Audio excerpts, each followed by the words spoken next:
Just a reminder that Big Mood, Little Mood with Daniel M. Lavery happens twice a week. Slate Plus members get an additional mini episode or Little Big Mood every Friday. Sign up now to listen at slate.com/mood.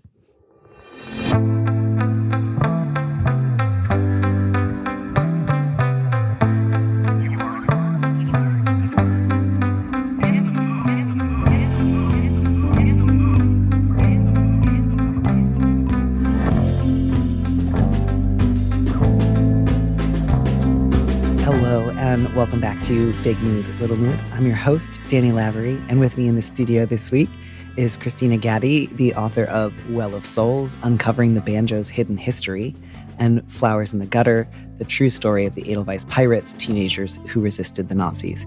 Christina, welcome to the show. Thank you for having me, Danny. I'm so happy that you're here.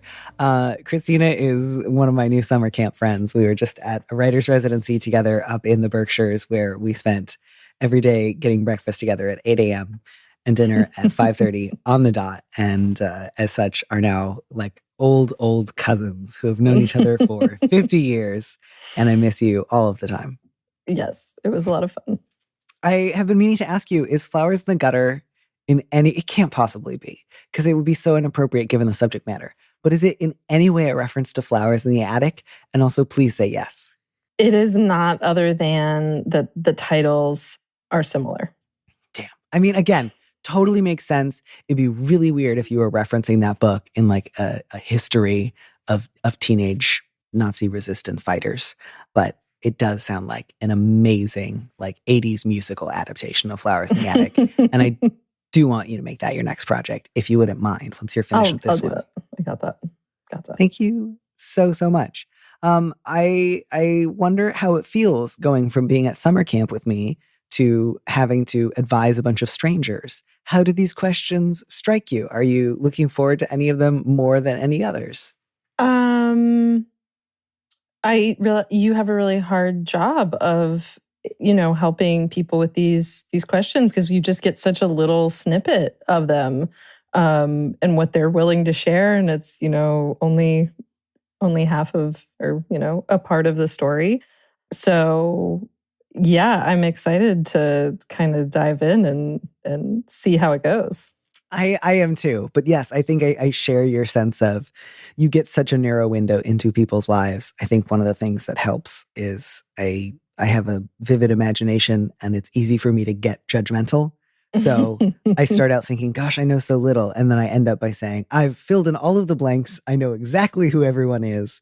And here's what needs to happen, which may or may not be true at all, but sure feels narratively satisfying. Yes. So I will read our first letter, which has a lot going on in it. All your classics, secretly judging your partner's relationship to food, changing your own relationship to food, and kind of announcing that other people have to do it with you, and different relationships to video-based social media. So there's a lot of there, and I'm very excited about it. The subject is TikTok teetotaler. My fiance and I, 45 female and 31 female, have both struggled with weight loss our entire lives. I've had to set pretty strict boundaries with my family about diet talk, which has worked pretty well. Her family doesn't really talk about diets, although they were big on fad diets when she was growing up. About the time we started dating, I decided I was going to stop hating my body and just try to eat intuitively and whatever sounded good. This wasn't inspired by her exactly, but it was helpful to see her as an example of someone who was both fat and happy, which I had thought of as almost mutually exclusive growing up. 5 years later, I have a number of health problems, some of which might be helped by a change in diet. I'm willing to consider a change now from my new vantage point, but only sustainable changes that are scientifically validated, like with published, peer-reviewed research. Since we got together, my fiance has gotten really into TikTok and YouTube videos and repeats a lot of health and diet information from these sources as if they were authoritative. When I mentioned that I had read a book and that I wanted to decrease the amount of sugar we eat, she got mad and started crying because, quote, I call her dumb when she wants to make a change. I've never called her dumb, but sometimes when she has shared misinformation, I have asked, is this from TikTok? Or said, I don't think that's true. And I can understand her reaction. I'm sure that my body language and tone have been dismissive, But I'm privately pretty upset that she thinks my scientifically validated plans are worth the same thing as some meat and fruit diet she's heard about in a random video. I really don't know what to do about this. Letting it go feels like a self-betrayal, but we both have a lot of baggage around the topic, and I'm having a hard time respecting her choices. I'm sure that on some level, I am worried that my own plan is equally useless and that there isn't anything that will actually help me. I'm currently receiving medical treatment to the extent that it will help. The next steps for me are inching along the spectrum away from rigid scientific validation and into murkier territory. So as I said, lots of there. I do think I want to free us from feeling like we need to offer any kind of medical advice by just saying like, the letter writer is already receiving medical treatment. I don't want us to worry about wading into that at all. Like we don't have to make any kind of a value judgment about what plan she may or may not be following or like what symptoms that may or may not resolve. So if that sounds good to you, we will just set all that to the side. Yeah, absolutely. Absolutely. Great. Although I do, now that I've said that, I kind of like got a little power trip and I was like, but maybe I should start giving medical advice to people on this show. I'll think about it. I don't think so. I'm not sure. I don't think so. Can I tell you the sentence that like leapt out to me the most? Yes, please. So, again, a lot of this I can just, it makes sense to me. I get why there would be like tension or difficulty here. But the sentence that really interested me was when I mentioned that I had read a book and that I wanted to decrease the amount of sugar we eat. That was fascinating to me because that never comes up again. It's all about like, how do I respect our different positions? But it sounds like the letter writer's approach has been, I have an idea. Now we're going to follow through with my plan. And that seems like a pretty different question than how do I learn to respect my partner's like interest in TikTok. It's like, it sounds like you're kind of expecting her to join you on this new diet plan. Yes? Absolutely. And I think that like going back to what the letter writer has earlier of her family doesn't really talk about diets, although they were big on fad diets when she was growing up. And so to me, that's kind of like, okay, the idea that your parents or your family or whoever it is that you're living with would tell you how to eat is clearly something that the partner has experienced in the past. And the idea that, you would then come in and say like, I want to decrease the amount of sugar we eat. There could be some really like, triggering bad stuff going on with that letter writer may or may not realize is happening. And also just telling anybody what they should or shouldn't be eating is a very dangerous territory to wade into. If it's like, I want to reduce the amount of sugar, I know it would be easier if we do it together. What do you think about that? Like, that's one thing. But just saying like, I want to decrease, I'm going to control something about what you're doing. Yeah. Seems problematic to me. Yeah, and I feel like there was maybe a little bit of the sort of zeal of the convert here that was maybe also sort of going hand in hand with that line about like, I'm also nervous that none of this is going to be helpful and I'm just, setting myself up for a fall, which is sort of like, I, for 5 years, did something that I felt comfortable with. Now I'm experiencing like medical problems that I want to try to treat by changing my diet, which like, again, just, okay, fine. Like that's your call. I don't know what the symptoms are. I don't know what the diet is. Hopefully it's nothing bananas, but it doesn't sound like it is because you're looking at books and papers. Books and papers are very safe and important. It was also a little bit funny though, because it's like, diet books are among some of the most unregulated publications I can think of. And again, like I respect and appreciate that the letter writer is talking about, I want published and peer-reviewed research, but it was just a little funny to hear like, well, she got her information from TikTok. I got mine from a book. And it's like, do you know how many insane diet books are out there that say the most deranged things? And what's to say that the TikTok isn't, a registered dietitian or something who also happens to have a book, but is just choosing to disperse that information on TikTok. And that was another thing that stuck out to me of sometimes when she's shared misinformation, for me, I've asked, is this from TikTok? Or I don't think that's true. And that felt like letter writer then says, I can understand her reaction. I'm sure my body language and tone has been dismissive, but the idea that instead of asking, where did you find that information? Or where did you hear that? Or, something a little bit more open-ended of saying like, is this from TikTok? And therefore being dismissive of it, or just being straight out dismissive and saying, I don't think that's true. I think it's going to hurt somebody's feelings when you say something like that, kind of almost no matter what your tone is, just because that statement is dismissive of what they're thinking or experiencing. Yeah, and I think there's a way for the letter writer to walk through that, which is to say, certainly if you disagree with a question of fact with your partner, I wouldn't say like pretend something is true, but I would maybe encourage this letter writer to go back to their partner and say, I really take seriously the fact that the last time we talked about this, you said that I make you feel foolish. And I've thought about it, and I think that you're right that I have maybe not like outright said, like, I think this is dumb, but I've communicated through my tone or through my body language that I thought what you were saying was pretty dumb. And I want to not do that. If I disagree with you, or if I don't think that a source is like a rigorous one, I do want to be able to disagree about that kind of thing. But one thing I don't want to do is like preemptively treat you with contempt, or make you feel stupid, or ask, frankly, a snide question like, is this from TikTok? Like, if you want to disagree with a statement, disagree with the statement, but do so in a way that still respects her as a person. I think that's a sort of fundamental approach to argument with a partner that will go a long way. And so I think that will also just go a long way towards making her feel less defensive. If you open with, hey, what you said last time we quarreled about this, I thought about it. You were right. And I'm sorry. Just because that, I think, will make her feel, a little safer, a little bit more like she can trust you, a little bit less defensive, and like you take her seriously as a thinker, even if you don't like this habit of hers, even if you never agree about like sources on diet information, to just really commit to, but I'm not going to be snide. I'm not going to keep like talking about the platform. And I just am going to, again, like look for opportunities not to fight about food, I think is always good. But like, if you do occasionally want to briefly talk about something food related, to just really stick to, well, here's what I've seen, and not feel like I've got to fight it out with you no matter what. But I would also say, I would really encourage you, letter writer, to not say, I want to decrease the amount of sugar we eat. I realize lots of partners eat many of their meals together.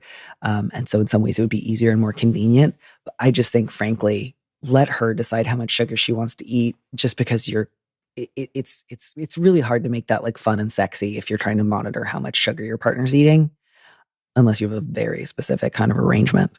And I just think you'll be a lot happier if you're like, you know what, if I need to like make a few changes, I don't know, like you make a big batch of oatmeal together and then you have slightly different toppings, right? Yeah. We were talking about this up at summer camp because you and I were talking about how your partner loves like a certain set number of meals. And so there's sometimes that you two eat together, but differently. And sometimes that you eat the same thing at the same time. Sorry for just being like, and you told me about you and your partner and your relationship to food. Why don't we broadcast that on the air now? Yeah, no, I mean, it's fine because, but that's the thing is like, you can come to those kinds of decisions together of like, we want to do this or we want to do that. I mean, we're both vegetarians. That just happens, is part of the reason we're together. It wasn't a decision we made together. Mm-hmm. And it does make things a lot easier. Like I never have to worry about like, oh, I'm sure he wishes there were meat in this, food that I've cooked. Mm-hmm. So it does make things easier. But at the same time, the idea that one of us would tell the other one, oh, we should, even like because the we should do this there's an implicit you should do this. And you're never sure whether that means like, I'm supposed, that person, like he's doing it, she's doing it because they want to do it and they want me to join, or they're saying something to me that I should be doing and couching it in a we rather than a you should be doing this. And that's also kind of just, I think, a thing when we hear, we should do something, it can be taken very much as a you should be doing this. Yeah. And I think especially when your partner is already struggling with feeling dismissed and disrespected by you, to also add on top of that, and I kind of want to like make her eat less sugar. Not make like I can totally understand or believe that she has at times expressed a desire to, but I would say even if she says like I want to do this together, really just keep your eyes on your own plate, very much literally. Because yeah, I think that's just like a, sorry to say, recipe for disaster in a conversation about food, but it's like I'm just thinking like my partner kind of thinks I'm dumb for watching TikTok, kind of makes me feel stupid when we argue, and wants to monitor my sugar levels. I'm just like, oh, that's going to be a bad breakup. Yeah. I would take those things off the table. And so I think that letting it go feels like a self-betrayal is maybe the most crucial line for me here, is this idea of not fighting about this would make me feel like I was betraying my deepest self. That gives me a lot of pause, because I can really understand why you would be a little alert to the possibility that your partner is like subject to bad misinformation on TikTok. I can get that. But man, on the other hand, I think you've brought this up a lot with her already, and it doesn't seem to have changed her mind. And so I would just say, if the idea of letting it go feels that impossible, I would maybe encourage you to find a couples counselor, maybe. And again, not that you have to commit to go for the rest of your life, but just somebody who can help you achieve a goal of like, I want to not make each other cry when we talk about food. And I want to make a lot of room and space for each other to make our own choices. I think that would be a reasonable goal that has nothing to do with changing your diet, changing your weight, or convincing one another of anything, so much as just like making food not a fight between you. I think that would be a really good goal to go in for. Yeah, I agree. I think just like, yeah, the underlying stuff here is like, I'm afraid what I want to do isn't going to be effective. And I think there's that sort of hope that, but if I can be effective in changing my partner's mind or persuading her to see things from my point of view, then I will feel like I've accomplished something, and I won't be afraid of like failure or risk or uncertainty or illness. And I think it's just always really good both to try to take care of yourself in the best ways that you can, but also to be aware, when am I trying to manage my anxiety about some things that may be outside of my control by trying to control the person nearest to me. Yeah. And also that I'm having a hard time respecting her choices, to me says a lot of, obviously if somebody's doing something very harmful, we're in a different situation.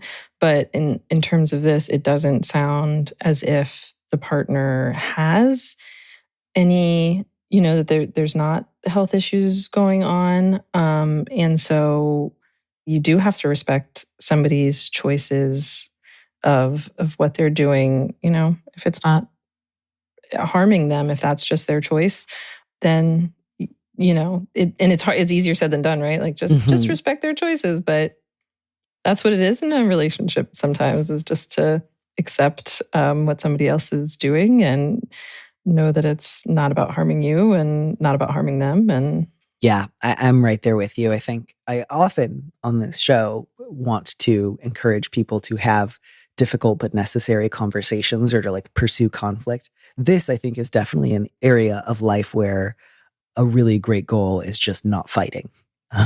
Frankly, right. More sometimes even than like combating misinformation. I think not fighting with other people about food is like one of the highest goals, just because there's so many different ways for it to go wrong and so few ways for it to go right, that it's just like, man, when in doubt, make your food goal. I'm not arguing with other people, and I'm doing my best to be, happy and healthy. Great. And end of list. That is so well said. That is so well said. I love that. I think that'd be a great goal for everybody. There's just like so many ways to have slightly disordered eating that I think we should just have like more modest goals of, we don't fight. Other subjects, no, but this one, yes. So yeah, that's my last. Don't make people cry. Seriously. And I also then, of course, was thinking of you, because when we were eating our mostly wonderful cafeteria food, there would be so many days when they like had almost come up with a really solid vegetarian option, and then at the last second veered away, and they're like, we got to put sausage on this. But they also had seltzer on tap, so, made up for it. That seltzer on tap was really, really glorious. I do often find myself looking at my sink at home and thinking, there's no bubbles in here. This is garbage.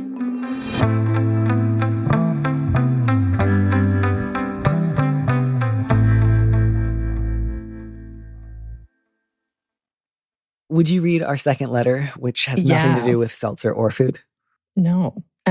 Subject, Mothers of the Bride. I am adopted, and I am in contact with my biological mother, much to the displeasure of my adoptive mom. My mom has raised me since I was a small baby, and I only found my biological family as an adult. I've walked a fine line between the two, so as not to upset my adoptive parents. My dad is no longer living, but now things have come to a head. My boyfriend and I just got engaged, and we are trying to plan a small ceremony for close friends and family. I obviously want to have my mom there, but I want to invite my biological mother and her husband too.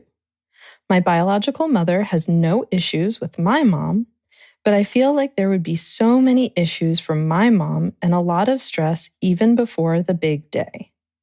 Half of me wants to tell my mom to get over it for me, and the other half just wants to elope so I don't have to deal with any of it. What should I do? Oh, I mean, I feel a great deal of affection for this letter writer. Is there any place that you feel like would be most useful to start, or any particular principle that you would want this letter writer to bear in mind? The thing that came to me first of just that being in contact with a biological mother is to the displeasure of the adoptive mom. Mm-hmm. And I think it's an understandable point for the adoptive mom to come from, just in terms of thinking like of being hurt, or maybe feeling like they're going to be replaced, or that somehow the mom is going to feel like less of a mom because of the biological mother. And I don't know if that's something that the letter writer has considered because it's not in the letter, but that's just something that kind of comes to my mind in the first instance, that, the mom might be feeling a certain way. And it sounds like it hasn't been that long since the biological mother has come into the picture. And so that, it might still feel new in general. And that was just kind of like my first consideration of, considering like just having that thought of like, what is upsetting to my mom about this? Mm-hmm. Why is she upset? And then kind of to think from there, okay, what if I know the reason my mom's upset, then maybe I can work to a better conclusion than just telling your mom to get over it, which if you ever tell your mom to get over something, I feel like that's just like not, moms don't respond well to that. And then, the other idea of eloping, so I don't have to deal with any of it, like that might hurt so many people. It might hurt your mom, your boyfriend's, now fiance's parents, your friends. So that those two options might actually upset the most amount of people. Yeah, I do want anyone who writes in to feel free to elope, certainly. But this didn't seem like, I feel like usually when I hear from people who are happy to have eloped, it's sometimes because there was like a lot of family difficulty, but it's more like, we just really wanted to like have it just be about us, not worry about anybody else, celebrate later. We had a great time. Whereas I think the underlying problem would still be an issue here, and things would still probably be coming to a head. So, of course, letter writer, you can elope. You are allowed to, absolutely. And if you're like, well, there's going to be a lot of stress about this, but I'd rather have it after I get married than before, that's totally fine. You're entitled to. But if you wouldn't really rather elope and you just sort of feel like, gosh, I wish I could get this out of the way, I would probably actually encourage you to talk about it with your adoptive mother first. I also feel weird too, because like, I don't love saying like, biological and adoptive mother. It feels like a little bit dismissive of both of them somehow. But I'm also just, there's not like mom one and mom two would also be confusing. So I guess I just want to acknowledge, like, I realize there's more between you and the mom who gave birth to you than just biology at this point. And I realize that adoptive mom can sometimes sound like, honorary mom. I don't mean it in either of those ways. So, or maybe I'm just putting that all on the page and none of that's actually present, but I feel a little bit goofy. I do wish I knew more. Like, the letter writer says, to the displeasure of my adoptive mom, I feel like there would be so many issues from my mom and stress before the big day. And I'm just curious, does that mean like she would seem unhappy and you would have a really difficult time not feeling that with her? Do you mean she would make a lot of snide comments that felt like cheap and unfair? Do you mean that she would like pick fights with you? Do you mean that she would try to get in touch with your other, like, I kind of just don't know here. And I'm really curious, like, to what degree is she acting out versus to what degree is she just visibly kind of sad or worried or anxious and you don't know how to handle that? Did you get a strong read on this, Christina? Like, did you think, oh, I think that like the mom is really talking out of turn, or maybe it's just a vibe?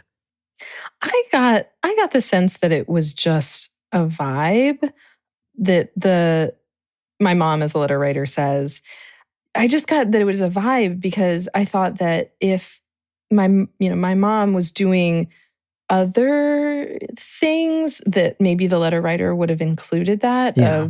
of, saying that I shouldn't be in contact with, my biological mother, or explicitly asking me, are you going to invite her, to the wedding? Or, there weren't specifics like that, which led me to think that it was just a vibe. Yeah. Okay. So I think that's my read as well. So we can kind of assume not necessarily that the mom has been like saying and doing really out of pocket stuff, but she has been in some ways directly, in some ways indirectly communicating. She doesn't like this. She would rather the letter writer weren't in touch, or just like has something she wants to say that she hasn't quite said. And so, letter writer, I don't know what kind of relationship the two of you have historically. Normally, letters like this will include something about my mom is great or my mom's difficult, but I love her. But there's no sense in this letter of like, do you like your adoptive mom? Do you have an otherwise good relationship? Do you feel close to her? Do you feel affection for her? Does she kind of drive you nuts? Do you not feel especially close to her? Because I feel like that would sort of inform my answer. Yeah, I think that's true. I think that the idea that there would be so many issues from my mom and a lot of stress before the big day, and half of me wants to tell my mom to get over it.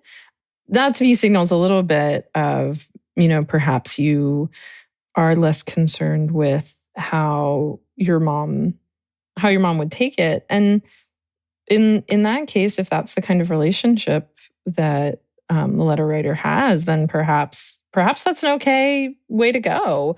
But if that might be a detriment to a otherwise good relationship, like if the relationship is great, aside from this, being in contact with the biological family, if that's the only problem with the relationship, then it's probably worth, talking about that and exploring it more, rather than making your mom upset about something in perpetuity that, is going to continue being a thing. If the letter writer and the boyfriend end up having kids, then there's going to be situations where adoptive mom and biological mother, as the letter writer uses the terms, are going to want to be around, or letter writer's going to want to have them around. So, this is not the end of it either. This is probably one of the beginning points of this ongoing relationship that needs to be figured out. Yeah. So I think I've been trying to do a lot of like after the fact digging, and I'm just not going to get answers to some of these things. But the fundamental question of like, can I understand why your mother might feel insecure or anxious that you're now also in touch with your biological mother? Sure. But I really don't think that it's appropriate for her to be taking that out on you. And I think, frankly, if you adopt a child and you haven't sort of prepared yourself for the possibility that someday they may get in touch with and even become close with some of the members of their family of origin, you've really done yourself a disservice. Yeah. So I do think that since it sounds like things are going fairly well with your biological mother, you don't have to use the actual phrase "get over it" to your other mother. But I think to essentially sit down with her for a conversation, maybe include your partner, maybe not, where you just say, X, Y, and Z things you have said or done have made it clear that you're really uncomfortable or even unhappy with my relationship with my biological mother. And I need you to know two things. One is it's okay for you to have difficult feelings about this. I don't hold that against you. But the other is they are totally inappropriate for you to communicate them to me. If you need to share them with a therapist or with close friends of yours or in a support group, I want you to do that. But you cannot share them with me for pretty obvious reasons. And you will not be able to convince me not to have a relationship with her. That's not a possibility. But you will be able to damage my relationship with you if you keep making digs or sighing or rolling your eyes or whatever it is that she's doing or saying. So what I need from you is to take these feelings anywhere else and figure out what you need, and to accept that she is also in my life and that doesn't take anything away from you. I hope that you can do that. I would love for you to be able to do that. I think you're capable of it, which I realize, again, kind of does amount to get over it, but at least does a little bit more in terms of like acknowledging that she is a person with complicated feelings and is not super dismissive. But yeah, to just let her know in advance, I would like her to be at the wedding, and I hope that you would be able to be like civil and polite if you're both there. This is your, heads up. Do what you need to do to get there, because you need to. I think maybe that feels like I am just saying get over it in so many words, but just letting her know what you need from her, and telling her that you're done sort of passively absorbing her visible discomfort, I think is probably the best way, short of eloping and hoping the problem fixes itself, or just telling her to fuck off. I mean, you can always tell people to fuck off, but it's nice to like leave that in reserve, because it's hard to walk that one back. Once you've said that, there's not a lot left to say. Yeah. Yeah. And then for you, letter writer, the lesson will be, how do I offload some of this stress? Like if my mom is upset, and that, of course, that affects you. Of course, that's not just going to feel neutral, but then to sort of figure out, how do I not live there with her? Like if my mom is in a state of real agitation, I don't have to go with her there. I could say, it's sad that you are. I hope you get over this. You don't have to have this problem. Because sometimes people have problems that they have like given themselves, Like as soon as you decide to stop being irrationally jealous of my biological mother, the sooner you yourself will be happier. You and I will have a better and easier relationship. You will realize that she is not taking anything away from you. But nobody can convince you to stop having this problem but you. Yeah. And on that, the letter writer might also want to do a check, maybe, I don't know if they have any other siblings or with the boyfriend, but to say, is this thing that I'm experiencing real? Like, do you see it too? Mm-hmm. Or am I, kind of I don't want to say inventing because that feels very strong, but maybe seeing more of an issue where it's not as big of an issue. And obviously, if you have a conversation with your mom, you're going to figure that out also. But even before that step, to just say like, hey, boyfriend, like, I think that this is an issue. Do you see it too? Mm-hmm. Do you think that my mom is having these issues? Do you, and, maybe just having that conversation will be like, no, I don't see a lot of that. And, sometimes we can build up stuff in our minds a lot stronger than it is, which isn't to diminish the letter writer's feelings. And maybe even a little bit of issue from the mom causes the letter writer a lot of stress, but to just kind of be aware of like, what are those other perceptions too? Yeah. Yeah. And I think just generally to try to figure out as an adult, not like, how do I not give a shit what's going on with my mother? But like, if my mom is mad at me or annoyed with me or upset with me over something that I don't take responsibility for and I don't believe needs to be causing a problem, how do I just let it go? Like sometimes my mom's going to be mad at me and I just I need to not feel like, oh no, my mom's mad. I've got to fix this. This is so stressful. As opposed to like, yeah, she's being a little nuts right now. I hope she gets over it. And again, like you can obviously take that too far and become like dismissive and contemptuous of your mother when she needs like, respect or mutuality. But in this particular situation, like as soon as she resigns from the like hitting yourself club, she's going to be a lot happier. Yeah. Like right now she needs to stop hitting herself. And I really hope she stops hitting herself. But that's pretty much it. I also want you to know, Christina, that during this last question, my producer, Phil, texted me to say that Ben, who's in the booth next to me, just revealed to me that he recently did a whole radio hour about the history of the banjo. So cool. Okay, maybe I know Ben. I can't wait to, you're working on a book? No, it came out. Keep up, Ben. She's the author of Well of Souls. It's out. You missed it, bud. Okay, yeah. No, I found that there weren't nearly enough books about it. There was I interviewed that guy who wrote, A History of of the banjo, and Rihanna guy. Giddens, who it just Yeah. has. Anytime you chat with her, is ready to give the full banjo history. She's so great, and Yeah. Bela Fleck as well, who I just wanted a chance just to impress my mom. I just called him up. Yeah. Yeah, Rhiannon wrote the foreword to the book, so she's a good friend. I'm not at all surprised. Is the banjo history community a small one, or is it like bigger than you might think? Yeah, It's very small. It's very small. Yeah, we got around, but yeah, that my show I think came out in 2020 or maybe 2021, but early in the year. Does the banjo community feel like Steve Martin and the Steep Canyon Rangers like brings good attention to the community, or is it like, oh, what a dilettante? My experience was that people who like are into the banjo kind of have like an origin, like they got into it for a stupid reason, so they don't judge anyone who's not a lot of done the same. gatekeeping in the banjo community. They were like, well, I heard the beginning of Beverly Hillbillies, and I was like, what is this sound? And then they moved on past that. So I don't know what Christina, your experience was. It was through like fiddle and just like American folk music, if you will. I noticed that you carefully didn't give an opinion of Steve Martin. I noticed that you sidestepped that one neatly. Me or Ben? Yeah, you. No, I mean, like, honestly, I think like if he, wants to, get people into the band, not a lot of gatekeeping, like literally whatever reason you want. It's, that's my advice. Like any reason you want to get into the banjo other than a racist reason. If it's a racist reason, please don't. But if it's not a racist reason, then like by all means, get into it. I just thought it'd be fun if there was like low grade banjo gossip that I could get in on. And I apologize for trying to start something between you and Steve Martin, who I'm sure is a lovely person.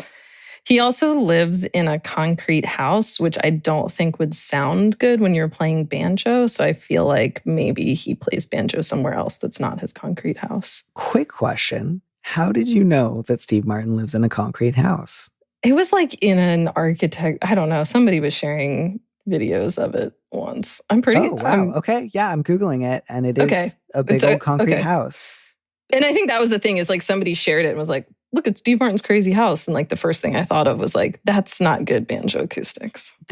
I love that was where your mind went. The interior is concrete. That's so unpleasant.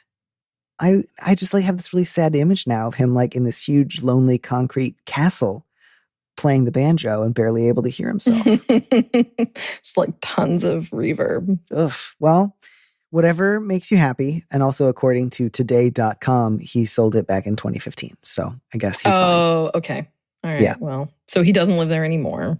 Apparently. I don't know. It just says that he was selling it. There's no follow-up, unfortunately, where they're like, he did or didn't sell it. I'm going to have to go look that up on the real estate website, see if it's sold. Some property. Well, okay, hang on. Listings. Pause, because it looks like he put it on the market back in 2015, but then there's an article from Architectural Digest that says he put it on the market in 2019. All right, I'm going to have to look into his real estate holdings later. This is going to get me like totally derailed. But thank you for reminding us that the banjo community is an open one, albeit one that has to be on the lookout for active racists.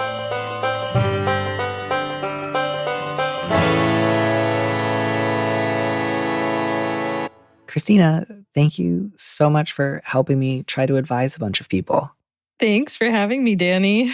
Oh my gosh, it was just so nice to hear your voice again. You should come up to Brooklyn tomorrow. I'm having Elisa and Julia over for dinner, and I'm making a big vegetarian feast of the kind that you should have gotten when we were up in the Berkshires. Oh, well. I'll mail you a mushroom. That sounds great. And I'll see you in September, and I'm really looking forward to it. Yeah, that sounds good. Also, you're perfect. Never change. No, I'm going to write in all my problems to you. Please do. Like I texted you my problems today. I won't mention any of them on the air, but I will say that you were totally right. And the other parties were wrong. I love that answer. It's true. Okay. Thank you again so much. Have a fabulous rest of your day. And I miss you. Thanks. You too. Talk to you soon. Bye.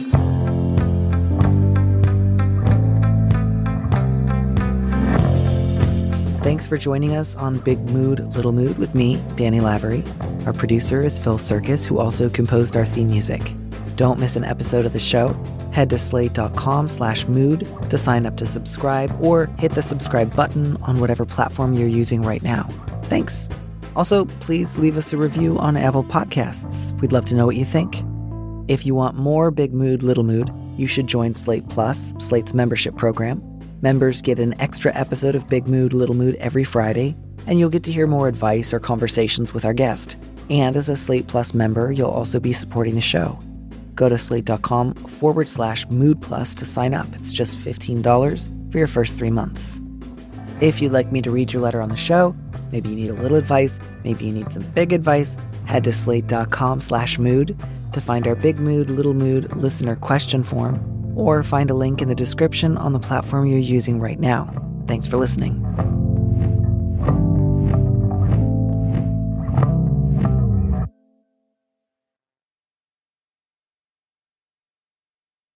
And here's a preview of our Slate Plus episode coming this Friday. Again, I think it sounds like you can't make her get sober. You're not going to have like an intervention necessarily where you're all flying back in from out of town, sitting around the room and reading a bunch of letters to her. But to have, even if it's just a brief one conversation of your drinking is not only hurting you, but it causes you to hurt people around you. And that's wrong. I just think that's really important to say. Again, even if she responds badly, it will still have been worth saying. And then for you, the next sort of question is, how can I get support? Whether that's through Al-Anon or therapy or just with your own siblings or talking about it with your friends or other people. Anything that would feel useful for you, in part because I want you all to feel like you are able to live lives of general, usefulness, peacefulness, serenity that does not depend upon whether or not your sister gets sober. So it's not like she gets to hold you hostage where I'll never really be okay. To listen to the rest of that conversation, join Slate Plus now at slate.com/mood.